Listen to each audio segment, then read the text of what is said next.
The plane touched down in Chicago under a quilt of gray clouds that hung low over the skyline. Even from the taxi, I could see the familiar shimmer of Michigan Avenue after rain, the streetlights catching in puddles like tiny suns. When the car stopped in front of the Aurelia, my pulse quickened. The limestone walls gleamed against the wet pavement, the tall brass doors glowing softly in the mist.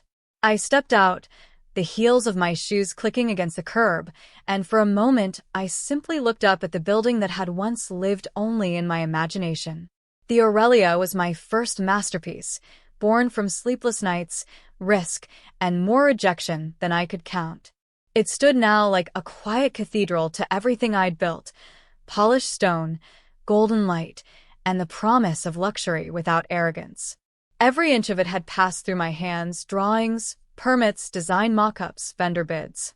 And yet tonight, I stood outside those doors as if I didn't belong. Inside, a banner stretched above the grand staircase. "Happy 65th, Harold." My father's booming laughter carried through the air like music. I could almost picture him, hand raised in mid-story, the crowd roaring, my mother smiling that tight, perfect smile she'd perfected after years of pretending our family was flawless. I took the key card from my purse, turning it between my fingers. A small rectangle of plastic that could open any door in this hotel. My hotel. But it wasn't the door I feared. It was the eyes behind it. The same eyes that had looked at me years ago when I left the city with a single suitcase and a heart full of plans they didn't believe in. Ellie, the voice, sharp and sugar-sweet, broke through my thoughts. My sister, Bianca, approached with a champagne flute in hand and a smile so polished it could cut glass. Her blonde hair framed her face in soft curls, and her designer dress, one I recognized as an imitation of a limited couture piece, hugged her like a performance costume. "You can't seriously think you're coming in," she said, shifting to block my path. I blinked at her, amused. "Why wouldn't I?" "This is family only," she replied, glancing over her shoulder to make sure people were watching. "No drama tonight, Ellie. We both know Dad wouldn't want another scene." My laugh came out soft but steady. "Another scene? I don't recall the last one." She sipped her drink, her eyes glinting. "That's because you weren't invited. The jab should have stung, but it didn't." I looked past her, through the tall glass doors, at the lobby I had designed down to the last detail: the marble imported from Carrara, the floral arrangements sourced from my friend's boutique in Boston, the scent of white jasmine that diffused every evening at 6. Everything they admired about this place had come from the mind of the woman they mocked. "You might not realize this," Bianca continued, "but this place is exclusive. The tasting menu alone costs more than you used to make in a month." I smiled faintly. If she only knew that I had approved that menu alongside our Michelin-starred chef and signed the final check for his annual retainer, $420,000. "He's my father too," I said quietly. "I just came to say happy birthday." Bianca leaned against the door, her tone softening just enough to sound superior. "Ellie, just go home. You'll embarrass yourself. People here actually have standards." I slipped the key card back into my clutch. "You're right," I said calmly. "They do." She blinked, confused, but I didn't explain. Instead, I turned toward the side hall, where the staff elevator waited behind a frosted glass door. As it opened, I caught Bianca's reflection, her smugness faltering for half a second. The elevator hummed upward, and with each floor, the noise of the ballroom faded into a dull rhythm. I stepped out onto the mezzanine balcony, overlooking the glittering scene below. The chandeliers threw light across sequin dresses and polished tuxedos. Laughter swirled through the room, familiar yet distant. There was my father at the center, the proud king of a small kingdom. My mother, radiant in emerald silk, was beside him. My cousins, friends, and people who once whispered that I'd never make it beyond Chicago. And above them all, me, quiet, unseen, and in full control. I pulled out my phone and opened a message from Claire, my chief of staff. "Everything set for tonight?" Her reply came instantly. "Ready when you are." A calm settled over me. This wasn't revenge. This was truth unfolding at its own measured pace. Tonight wasn't about shouting or proving anything. It was about standing still while the people who doubted me realized what I had become. I thought of the years that had brought me here, working double shifts at a bed and breakfast in Savannah, taking small business loans that terrified me, sleeping in the same room where I drew my first architectural sketches on the wall. I thought of every investor who said no, every family member who told me I was chasing delusions. Each rejection had been a brick. I'd built a fortress out of their doubt. Now that the fortress had a name carved in gold across its entrance, the Aurelia. From the balcony, I could see the media table near the back, the travel editor from Lux Living, the property reviewer from Global Escapes. They were here tonight because my PR team had quietly arranged sponsorship for the event. They thought they were covering a hotel anniversary. They didn't know the story behind it yet. I looked down at Bianca. She laughed too loudly, posed too often, and gestured toward the decor as if she had designed it herself. I almost pitied her. She didn't understand that real elegance comes from creation, not imitation. I took one last look at the ballroom and whispered to myself, let them have their show. Mine starts soon. When I turned to leave, I caught my reflection in the mirrored wall, a woman who no longer flinched at her past. The timid girl from Maple Court was gone. The woman standing here had turned every dismissal into profit and every insult into equity. I straightened my jacket, the one stitched with my initials inside the lining, and walked toward the balcony stairs. Below me, the orchestra began a slow Sinatra tune, one my father loved. The same song he played the night he told me I'd never amount to anything without his help. The memory flickered, but didn't hurt. Not anymore. I reached for my clutch again, feeling the cool edge of the key card inside. The same key Bianca had tried to keep me from using. The same key that could open every door in this building because I had built every single one. Tonight I would walk through them all. Before the reveal, my mind always drifts backward, to the first brick, the first risk, the first night I realized that success would never come with applause. It would come with solitude and sweat. Mine began in Savannah, Georgia, in a rundown 8-room, and I bought for $410,000 with a bridge loan and a shaky promise to myself. The paint peeled from the walls, the plumbing hissed, and the carpets smelled of every storm that had rolled through that coast. Still, when I walked through those doors, I saw potential, not decay. I had no investors, no team, and barely a credit line. What I did have was a conviction that luxury was not about marble and chandeliers. It was about how people felt when they crossed a threshold. I painted every wall myself. I fixed leaky faucets at 3 a.m., folded linens until my fingers cracked, and learned the art of hospitality from the ground up. I told myself that every wrinkle in a bedsheet was a wrinkle in my own reputation, and I refused to let it stand. When the inn finally turned a profit, I refinanced, repaid the loan, and reinvested everything into a second property in Charleston. That one cost $1.9 million, and I remember signing those papers with trembling hands. I didn't have family cheering me on, just a banker who thought I was reckless and a lawyer who called me ambitious with a smirk that suggested he didn't mean it as a compliment. But Charleston worked. Within 18 months, the occupancy rate soared. Guests started writing letters, and one review in the Traveler's Chronicle called my place a home that feels more honest than most hearts. That was the beginning of Luminera Hospitality. The name came to me one late night while balancing payroll on a kitchen counter in my tiny rented apartment in Portland, Maine. I wanted something that meant light, because that's what I was chasing in every sense of the word. Light, warmth, clarity. Luminera was born on a folding table between a broken coffee maker and stacks of unpaid bills. As bookings grew, I moved the company to Boston. My first office wasn't glamorous. It was a subleased corner in a red brick building overlooking an alley, but I filled it with people who believed in my vision.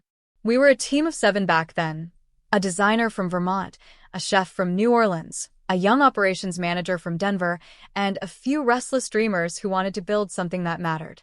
We worked 14-hour days, lived on caffeine, and celebrated every small victory like it was a miracle. The Aurelia came 6 years later, a vacant office building in downtown Chicago that had once housed an insurance company. The bones were good, steel frame, river view, and enough space for dreams to echo. Most investors turned it down. Too big, they said. Too risky. I ran the numbers myself again and again until they finally made sense. The renovation cost $35.6 million. I mortgaged nearly everything I owned, signed personal guarantees, and promised my team that this would be our crown jewel. For 2 years, I lived between construction sites and airports. I memorized the names of every foreman, approved every design mock-up, and stayed in the building through the winter nights when the heat wasn't yet installed.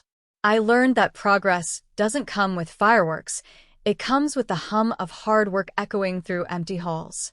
When the Aurelia finally opened, it sold out its first 6 weekends. By month 3, the restaurant earned a national feature in cuisine and craft. The ballroom hosted its first wedding just 5 days later, and by that evening, my name was whispered in circles that had once laughed at my pipe dreams.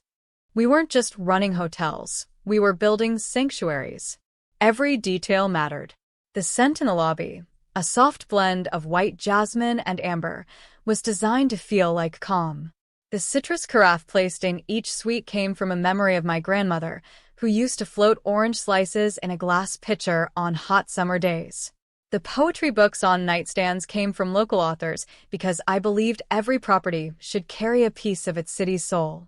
That philosophy became our brand. When we expanded to Miami, then Denver, then Seattle, the numbers followed. Each hotel earned back its investment within 4 years. Luminara's valuation crossed $400 million by the time I turned 37. Still, success didn't fill the silence left by a family that couldn't see it. I bought a townhouse in Boston for $2.4 million, then spent another $380,000 restoring its dignity. New windows, plumbing, flooring, but the same vintage crown molding that whispered stories of its past. On quiet nights, I'd cook in the kitchen I designed myself, light a single candle, and sit by the window overlooking Beacon Hill. The city pulsed with ambition, and for the first time, I felt like I belonged somewhere. My family never visited. Not once. My mother said Boston was pretentious. My father claimed he was too busy managing his electrical supply shop. Bianca, of course, said she didn't have time for flights. Instead, I'd get texts when they needed something, help with a down payment, tuition for my niece, a business loan, just until next quarter. I sent the money. Quietly. No lectures, no judgment. I knew they'd never see my success for what it was, but I still hoped, maybe one day, they'd feel proud. But tonight, standing above that glittering ballroom in the very hotel they'd dismissed as too big for you, Ellie, I felt something shift. The girl who used to crave their approval was gone. In her place stood a woman who had built an empire from disbelief. The stage below gleamed, ready for speeches. My father's voice rose above the crowd, thick with confidence. "Hard work and knowing your place," he said. His favorite line. I almost smiled. If only he knew how wrong he was about mine. Claire stepped onto the balcony behind me, holding a sleek black tablet and wearing that steady smile I'd come to depend on. "Everything's ready," she said softly. "You're sure this isn't too much?" I asked, my fingers grazing the badge clipped inside my jacket. It read Lauren Hayes, founder and CEO, Luminara Hospitality. "It's not too much," she said. "It's finally time." I looked down at the ballroom again, the polished tables, the glittering glassware, the family who had called me a failure. I inhaled slowly, the scent of jasmine rising from the vents below. "No speeches," I said. "Just truth." Claire nodded, and the corners of her mouth lifted. "Then let's open the door." And as I followed her down the staircase, the past I'd carried for years felt lighter with every step. Tonight, I wasn't walking into a confrontation. I was walking into my own story, and for the first time, I owned every word of it. The air in the service corridor was cool and faintly perfumed with the scent of jasmine drifting from the ballroom vents. Claire walked beside me, calm and composed as always, while my own heartbeat matched the low hum of the elevator machinery nearby. Every step we took brought us closer to the night I'd imagined for years, the moment where silence would become my loudest statement. At the far end of the corridor, Daniel waited. He stood straight in his tailored black suit, the faintest smile on his face. I'd met him years ago in Denver, when he was a nervous night auditor trying to memorize reservation codes. Now, he ran this entire property, with precision and pride. Seeing him there, confident and ready, reminded me why I built this empire in the first place. Not just for revenge or validation, but for people like him who believed that hard work could rewrite destiny. "Welcome home," Daniel said quietly. "Thank you," I replied, meaning every word. He nodded toward the ballroom door. "Everything's set. Avis standing by." Perfect. Through the door, I could hear laughter and clinking glasses. The live band had just finished a number, and applause rippled through the crowd. It was time. Daniel gave a signal to the technician at the control panel. The music softened, the chatter dimmed, and a clear, practiced voice spoke through the microphone on stage. "Before we continue the evening's celebration, we have a short message from the house," the MC announced.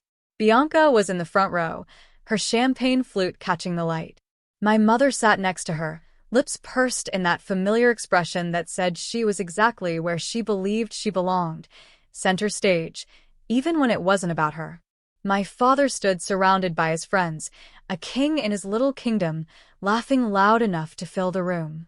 I stepped quietly through the side door just as the screen behind the stage came to life. The video began without fanfare. 30 seconds, simple and clean. It showed the bare bones of the old building, steel beams, dust, sunlight pouring through empty windows. Then, a time-lapse of transformation, marble being laid, walls painted, lights tested, and guests walking through finished hallways in awe. A brief shot of me, back turned, hard hat on, inspecting blueprints. Then the final frame, Luminera Hospitality. Founder and Chief Executive Officer, Lauren Hayes. The room fell into a hush so deep it almost echoed. Heads turned. People whispered. I could see confusion flicker across faces like a wave moving through a crowd. The city councilman set his drink down. The travel editor from Lux Living leaned forward, eyes wide. Bianca's smile froze, then cracked like fragile glass. The MC spoke again. "Please welcome the visionary behind the Aurelia, our host for the evening, the founder and CEO of Luminera Hospitality, Ms. Lauren Hayes." A swell of polite applause rose, hesitant at first, then stronger. I walked toward the stage. My heart didn't race. It moved at a calm, deliberate rhythm. I had waited for this moment, not to prove them wrong, but to stand fully in what I had become. Daniel handed me the microphone. The lights bathed the stage in gold, and I could see every face clearly now, some shocked, some curious, some pretending not to be either. "Good evening," I said, my voice steady. "Thank you for celebrating my father's birthday in my home." A ripple of murmurs moved through the crowd. My father's laughter stopped mid-breath. My mother blinked, her posture stiffening. Bianca's eyes darted from the screen to me, her expression unreadable. "I'm Lauren Hayes," I continued.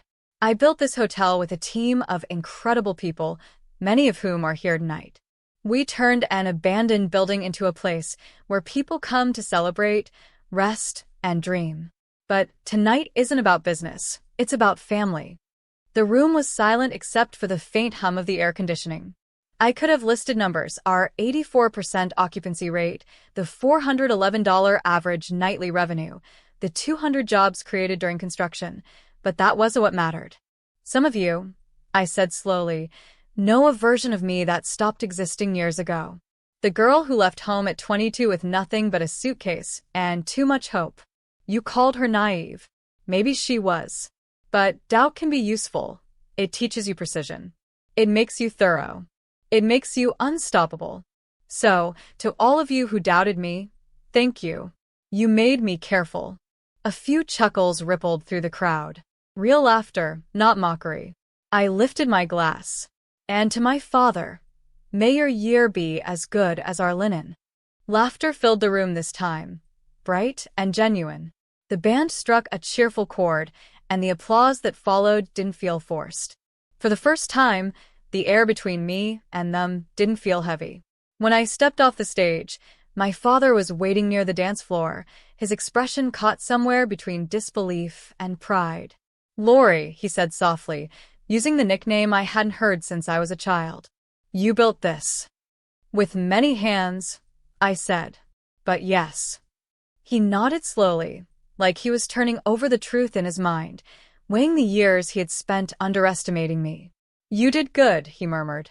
Before I could answer, Bianca appeared, her cheeks flushed. She looked smaller somehow, her confidence folding in on itself. "You could have told me," she said. "I tried," I replied. "You never answered the calls. You never came to the openings." Her gaze dropped. "I thought you were pretending." "I was preparing," I said simply. Bianca didn't respond. For once, she didn't have a retort ready. The silence between us stretched, filled only by the music and chatter returning to the room. Guests began to approach. People I'd once chased for meetings now wanted introductions, handshakes, and photos. The councilman congratulated me. The travel editor asked for an interview. Even my mother, still frozen near the table, couldn't ignore the gravity of what had just happened. She smiled tightly when I glanced her way, the kind of smile that hides shock behind civility. I excused myself and moved toward the edge of the dance floor. Daniel met my eyes from across the room and gave a small, discreet nod, the sign that everything had gone exactly as planned. For the rest of the evening, people danced, toasted, and whispered. But underneath it all, a new understanding had taken root. The girl they dismissed had built the ground they were standing on. When I finally slipped away from the crowd and stepped into the quiet hallway, I took a deep breath. The night was not about revenge. It was about reclaiming my space in a world that once shut me out. Behind me, the laughter carried on, but I knew things would never sound the same again. The party mellowed after dessert, when the cake plates emptied and the band slowed its rhythm to something softer, familiar. My father stood at the microphone, sleeves rolled to his elbows, his booming laughter echoing through the ballroom. For once, I wasn't the outsider watching from a distance. Tonight, the room I had built, down to the marble floors and gold-lined ceilings, belonged, in every way, to me. He began to tell one of his stories, the kind people had heard a dozen times but still laughed at. He had that kind of charm. When the laughter faded, he glanced toward me. "I think my daughter should have the last word tonight," he said. "After all, she built this place." The applause that followed was thunderous. I felt a small tremor of disbelief as I walked to the stage. I took the microphone, smiling at faces that once dismissed me as a dreamer. "Success," I began, "is a quiet roommate. It pays its bills on time, keeps the kitchen clean, and doesn't need permission to live in your house." The crowd chuckled. "Thank you all for being here, and for celebrating with my family in my home." I lifted my glass to the room and stepped down as the applause swelled again. This time, it wasn't polite. It was real. When I reached the side hall, Daniel was waiting. He handed me a small box wrapped in ivory ribbon. "Everything's ready upstairs," he said. The family suite on the top floor had been reserved for my parents, and I'd prepared something special. I wanted the night to end not with triumph, but with peace. Inside that suite, fresh white lilies filled the air with a soft fragrance. A turntable played their favorite old records, Sinatra and Ella Fitzgerald, and on the writing desk sat a framed photo of our old home on Maple Court. Before I could take the elevator, Bianca appeared beside me. Her voice was different now, no edge, no smirk, just something quiet. "Why didn't you tell me?" "I did," I said, keeping my tone gentle. "I sent invitations. I called when we broke ground in Savannah, again when the Aurelia opened. You never answered." Her expression shifted, regret flickering behind her eyes. "I thought you were showing off." "I wasn't," I said. "I was building a roof so the rain wouldn't come in." She looked down at her heels, suddenly unsure. A server passed with a tray of espresso martinis. Bianca picked one up, then set it back untouched. "I'm sorry," she said. The words were small, but they reached me. "We don't have to fix everything tonight," I said. We can start with honesty. For a moment, we stood there in quiet understanding. Two sisters who had spent years talking past each other, finally standing in the same truth. Downstairs, laughter filled the ballroom again. Daniel caught my eye from the corner of the room, nodding to signal that the staff was closing tabs and sending guests home. Near the bar, a group of neighbors from Maple Court toasted to that girl who made it big. I smiled faintly at the irony. The same people who'd called me foolish were now sipping champagne under chandeliers I'd paid for. The travel editor from Lux Living was still taking notes, already planning a feature about the mysterious owner's stunning return. The chef leaned against the wall near the kitchen, arms folded, pride gleaming in his eyes. He had believed in me when investors laughed me out of boardrooms. I finally took the elevator to the top floor. The family's suite opened with a soft click, revealing the quiet hum of a record turning. My parents stepped inside behind me. My mother gasped softly when she saw the photo on the desk, the old blue house, white window trim, and the red door she used to brag about. My father set the small box on the table and lifted the lid. Inside lay the deed to that same house, the one they'd nearly lost 2 years ago when a balloon payment loomed. They didn't know I'd quietly paid off the balance through their lawyer, making sure the documents never bore my name. Tonight, I wanted them to have the paper itself. "You did this?" my father asked, holding the deed as though it might vanish. "Yes," I said simply. My mother reached for my hand, her voice trembling. "We were hard on you. You were scared," I said. "Fear makes people loud." He let out a long breath, shoulders easing as if years of pride were finally loosening their hold. "Thank you," he said quietly. "I don't know what to say." "You already said it," I replied. "You invited me home." For a long moment, we just stood there, three people who had shared a past full of misunderstanding but were finally learning to speak in peace. The city lights shimmered beyond the window, and the distant hum of traffic rose like a lullaby. I kissed them both on the cheek and left them to the flowers, the music, and their new beginning. Back in the lobby, the night had thinned to a gentle hum. The last guests lingered at the bar, and Daniel stood behind the front desk with a leather folio waiting for my signature. "Final tally," he said with a grin. "Vendors all paid. No pending invoices." I opened the folder. The numbers were neat and balanced, a perfect close to the night. I signed my name at the bottom, Lauren Hayes, and smiled at the memory of writing those same letters on failed job applications years ago. As I set the pen down, I noticed Bianca waiting near the exit, holding a small envelope. "For you," she said when I reached her. "It's silly, but here." I opened it and found a plastic room key inside. Someone had written owner across it in black marker. I laughed softly. "Keep it," I said. "I don't need a key to walk into a house I built." Her eyes softened, and for the first time in years, she smiled without envy. "Dinner next week," she said. "My treat." "Deal," I replied. "We'll start with the salad and tell the truth slowly." Outside, the rain had stopped. The city lights reflected in the wet pavement, gold against black, like the shimmer of something newly washed clean. The brass doors gleamed behind me as I turned back once more. Inside that building were hundreds of people who had danced beneath chandeliers I'd dreamed up in sketches years ago. For most of my life, they'd called me a failure, a runaway, a disappointment. But tonight, they had toasted under my roof, clapped to my name, and looked around in awe at a world I had built from the ruins of doubt. I walked down Michigan Avenue with my heels clicking against the stone, the sound steady, certain. Success didn't need to shout. It simply paid its bills, kept the lights on, and let the world catch up. And tonight, under the clean glow of the city, I finally felt what I'd been building toward all along: peace, ownership, and the quiet satisfaction of walking away on my own terms.